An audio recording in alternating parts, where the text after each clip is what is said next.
আজকে আপনাদের মাঝে আবার একটা কার্যকরী ভান মারা তাবিজ দিব এবং এই তাবিজটার সাথে তাবিজের নিয়মটা বিস্তারিত আপনাদের বলে দিব যেন আপনারা নিজেরাই এই তাবিজগুলা দিয়ে কাজ করতে পারেন।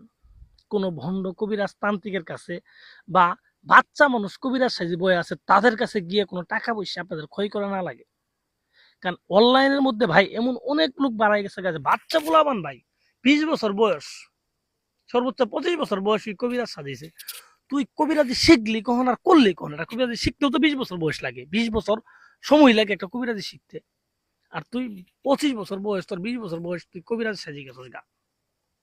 এইগুলার কাছে আপনি গেলে আপনি অর্থ ছাড়া আর আপনার বংশং বুঝাবো, খালি আপনি দেখেন চেহারা নেওয়া দিলে আর আগে কবো অত দেওয়া লাগবো কন্টাক্ট, আগে 50% পরে 50%, দেখবেন 50% দিয়ে দেখেন কোনো কাম হবে না।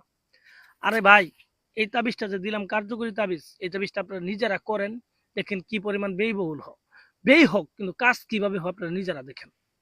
তো আসলে আমি মাইসের নামে ভাই দুর্নাম করতে পারবো না ভাই, আমার চরিত্রের মধ্যে এটা নাই যে আমি কমু ভাই ওই যে অমুক ভালা না, অমুক কাজ করা ভাই না, আমি কাজ করা ভাই হেন তেন। ভাই আমি কাজ করাবে না ভাই, সবাই কাজ করাবা, কিন্তু আমার তাবিজ গুলো নিয়ে আপনারা কাজ করাবেন। আমি যদি না কাজ নাও করা ভাই, আমার উপর বিশ্বাস না থাকলে আপনারা আমার তাবিজের উপরে বিশ্বাস রাখেন, বিশ্বাস কি করেন, এর জন্য তো আমার টাকা পয়সা দেওয়া লাগবে না, সর্বোচ্চ একটা লাইকই দিলেন, এইটুক করেন আপনারা দেখবেন নিজেরাই কাজ করতে পারবেন। তো ভিউয়ার্স, অনেক কথা বলে ফেলাইছি। তো স্ক্রিনে যে তাবিজটা দেখতেছেন, এই তাবিজটা আপনার দুই রকমের কাজ করবে। দুই রকমের কাজ বলতে, একটা কাজ করবে প্যারালাইসিসের, আর একটা কাজ করবে ডাইরেক্ট মৃত্যু মানের। তো আমি রিকোয়েস্ট করব, বেশি জরুরি প্রয়োজন না পড়লে মৃত্যু ভান দেওয়ার কোনো প্রয়োজন নেই। দেখেন যদি এখন দেওয়ালে পিঠ থেকে গেছে ভাই, এখন আর পারতাছেন না, তখন আমি হাজারবার না করলেও আপনারা মানবেন না, আপনারা মৃত্যু ভান দিবেনই, তাই না? তো সেই ক্ষেত্রে যারা অ্যাকচুয়ালি মারতেই চান, দেওয়ালে পিঠ ঠিকই গেছে যে ভাই আর কোনোভাবে বাবু ভাই পারতাছি না, তাকে না মারলে আমার নিজের জীবন শেষ, তো তারা আমি আটকাবো না, আপনি সরাসরি এই ভানটা তার নামে প্রয়োগ করে দেন, দেখবেন 24 ঘন্টার ভিতরে সে মারা যাবে। সে দেশে থাক, বাইরে থাক, যেখানেই থাক, খালি যদি বেঁচে থাকে, সে যদি জীবন্ত অবস্থায় কবর কবরের মধ্যেও থাকে, কবরের মধ্যেও থাকে, যদি তার জীবন থাকে ওইখানেই মারা যাবে। পৃথিবীর যেই প্রান্তে থাকুক না কেন সে মারা যাবে। তো তাবিজটা কিভাবে করবেন আপনার নিয়মটা শুনেন। আর তাবিজটা কিন্তু অবশ্যই নিয়মের বাইরে করা যাবে না ভাই, নিয়মের বাইরে করলে কিন্তু হবে না। আমি আগেই বললাম, আমি যেইভাবে বলি ওইভাবে আপনারা করবেন। তো এই ক্ষেত্রে তাবিজটা ভালোভাবে দেখে নেন কোন জায়গায় কি লেখা আছে, এবং দেখার পরে এই তাবিজটা আপনি নিজে একটা সাদা পাতাতে বা ডায়েরিতে লিখে রাখেন। মোবাইল থেকে করলেও হবে না, সাদা পাতা বা ডায়েরিতে লিখে রাখেন। লিখে রাখার পরে সেইখানে আতর লাগাই দেন, একটু আতর লাগান আর আগরবাতির ধোঁয়া দেন।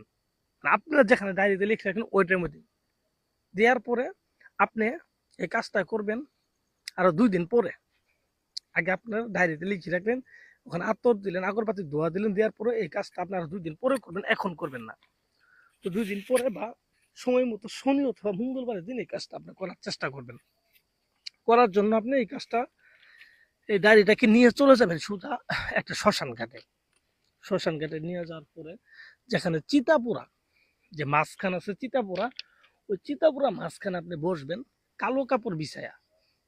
বিছানোর পর এই তাবিজটা লিখবেন, শ্মশানে গিয়ে দেখবেন যে অনেক রকমের যে লাশ পুরা দেই, ওইখানে আপনি দেখবেন যে ই আছে মাটির মুসি, আর কি বলে আমরা মুসি বা এরকম অনেক কিছু পাওয়া যায়, ঠিক আছে? ওর মধ্যে এই তাবিজটা লিখবেন এই শ্মশানের কয়লা দিয়ে। আমি যেভাবে বলছি বা যেভাবে দিছি ওইভাবে লিখবেন শ্মশানের কয়লা দিয়ে। লিখার পর আপনি যাকে করতে চান তার নাম এবং তার বাবার নাম লিখে দিবেন, মানে যাকে করতে চান। হ্যাঁ, একটা তো বেশি লিখবেন। লিখে দেওয়ার পর আপনি ওই জিনিসটাকে চন্দন কাঠের আগুন করবেন। চন্দন কাঠের আগুন করে ওই জায়গায় এটাকে পুরা দিবেন, পুড়তে উঠতে পুড়তে উঠতে কালো করে ফেলবেন। কালো করে ফেললে দেখবেন জিনিসটা একটু ঘামবে, মানে পানি বের হবে। যখনই দেখবেন যে ওইটা থেকে পানি বের হইতেছে, তখনই বুঝবেন যে না, 100% কাজ হয়ে গেছে। আপনি তখনই নিশ্চিন্তায় থাকবেন যে আমার আর কোনো চিন্তা নেই। তো এইভাবে কাজটা করে যখন ঘামবে তখন এটাকে ওই পানিতে বা শ্মশানের কাটার সাথে দেখবেন সবসময় একটা নদী থাকবেই, ঠিক আছে? ওই নদীতে ফেলাই দিয়ে আসবেন, ঠিক আছে, দিয়ে আপনি পিছনের দিক তাকাবেন না, সোজা বাড়িতে চলে আসবেন। পিছন থেকে কেউ ডাক দিলে কারোর সাথে কথা বলা যাবে না, চুপচাপ বাড়িতে চলে আসবেন এবং 24 ঘন্টা পরে শুনবেন সে লোক মারা গেছে। একদম গ্যারান্টি ভাই, এটা গ্যারান্টি।